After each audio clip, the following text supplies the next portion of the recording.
Felicitous greetings, fellow fanatics.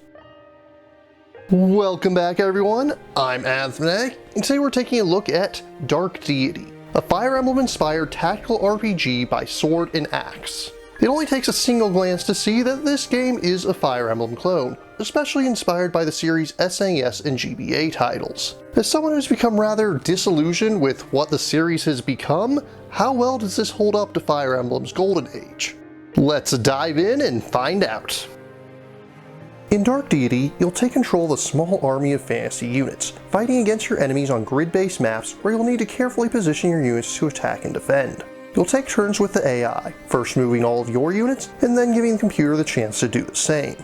Each unit has its own strengths and weaknesses, but there are some basic concepts that are followed.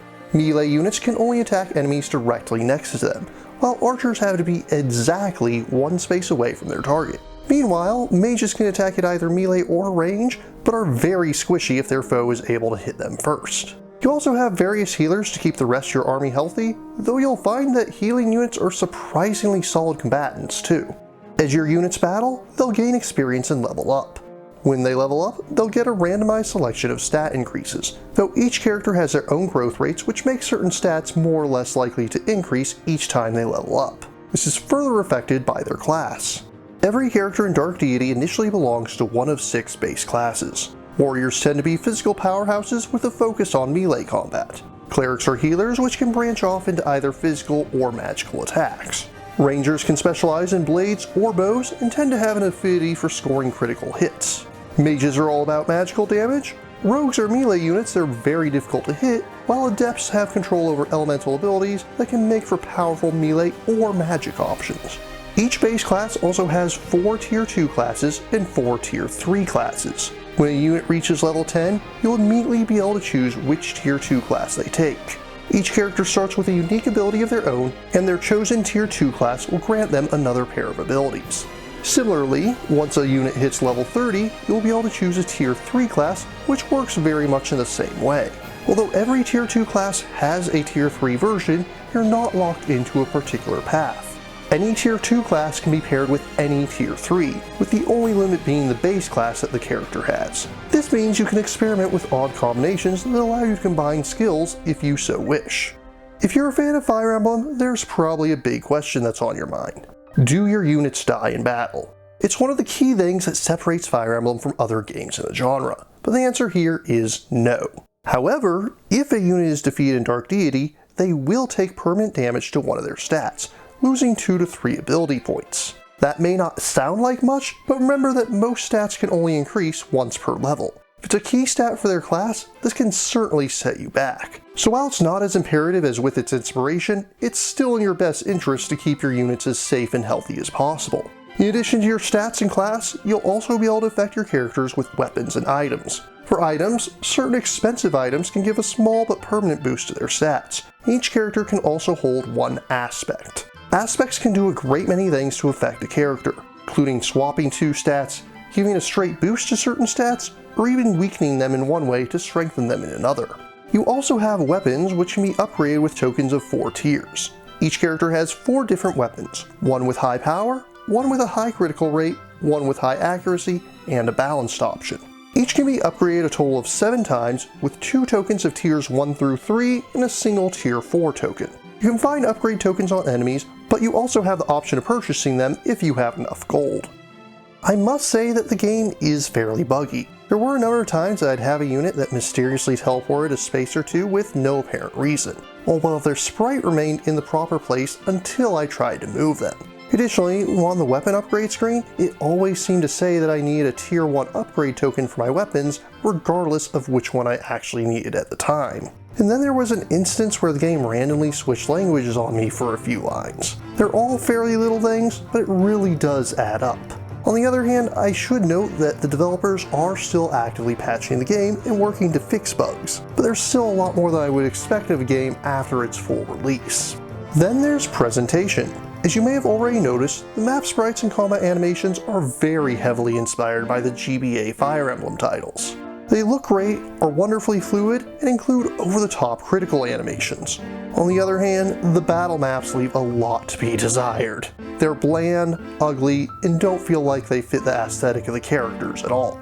On the subject of characters and aesthetics, characters each have high-resolution art used to display when they're talking to one another. Most of this is fine, but I do have two complaints. Firstly, although characters often have multiple expressions, oftentimes the expressions they use won't match what they're saying. I understand there's a limit to how many they can reasonably put in, but often you'll see that a character has a more appropriate expression, but they'll simply neglect to use it for lines where it would be fitting.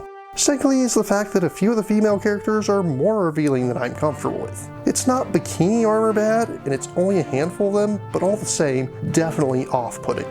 And then there's the story. The main plotline is pretty simple. King Varric rules over the land of Delia and is convinced that his father was assassinated by the neighboring kingdom of Aramora. As such, the two nations have been at war for about a decade now, though Delia's forces are beginning to run thin. As such, Varric decides to press all students of the Brookstead Military Academy into service regardless of whether or not they've completed their training. This includes the first four characters, only one of which would normally be considered old enough to be in military service. This is where we meet Irving, who serves as the main character, and his friends Garrick, Alden, and Marin, the latter two being brother and sister. As they march to the capital, others are similarly pressed into service, with the group quickly coming to the realization that Varric is not the benevolent king they once thought him to be, eventually leading them to do battle with the same monarch they once risked their lives to serve. I'm not going to go into a spoiler section here. The actual plot is fairly simple, and the story is much more about the characters than the events going on around them. Though I will briefly complain that the name Dark Deity never really comes to fruition in the plot. There's a couple of things it could mean, but neither is fully realized in the scope of the game's story, which naturally ends on a cliffhanger. On that note, I should mention the support conversations. If you're a fan of Fire Emblem, you know how these work. If two units fight near each other a lot, then they'll eventually get conversations between them that help develop them as characters. And I must say that I enjoy these a lot more than their Fire Emblem counterparts. Not just modern Fire Emblem, but even traditional ones. Those in Dark Deity tend to be a good bit longer. And while some are just goofy sitcom-style moments, others are surprisingly very mature. At one point, Marin and Alden have a very somber discussion about what it means to take a life in battle. And this is far from the only instance of the game using these to discuss heavier subjects. Additionally, some conversations are locked until you reach a certain point in the story and will directly relate to the plot, allowing characters to weigh in on recent events if you've managed to get their supports high enough. Honestly, support conversations might be my favorite part of the game. While they're not all great, they do an excellent job of building up each character's personality and showing how they learn and grow over the course of the game. Finally, we have the subject of difficulty. The game has 3 default difficulties you can play on, labeled Mortal, Hero, and Deity. I did my first playthrough on Hero, and it felt fairly easy overall. I never had to restart a level, though my units did sustain those permanent wounds from time to time. If you're used to Fire Emblem, you'll probably want to jump right into the Deity difficulty. Beyond that, you also have a plethora of options you can use to fine-tune the difficulty to your own liking. Changing stat growths, making them linear rather than randomized, randomizing the order you'll receive units, and more. All in all, Dark Deity is a good game, though I would hesitate to call it great.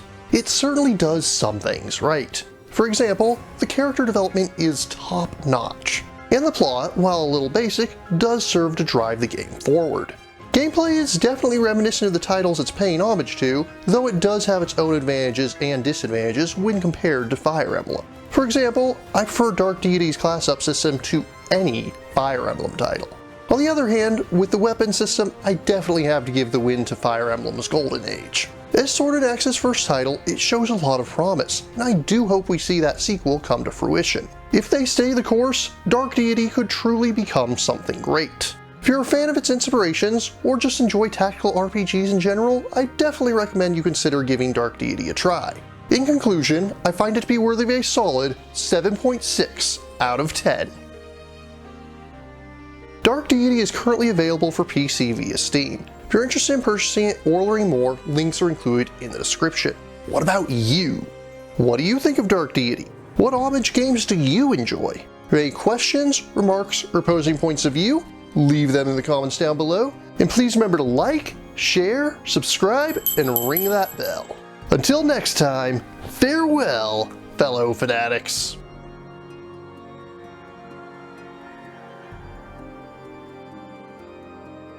Thank you again for watching. I have plenty more to share with you if you're interested. You can click up here above my head to subscribe to my channel. You can click over here on my monitor to see the most recent video that I've worked on. Or if you prefer, you can click up here to open this mysterious vault and see what video that the YouTube algorithm has picked just for you.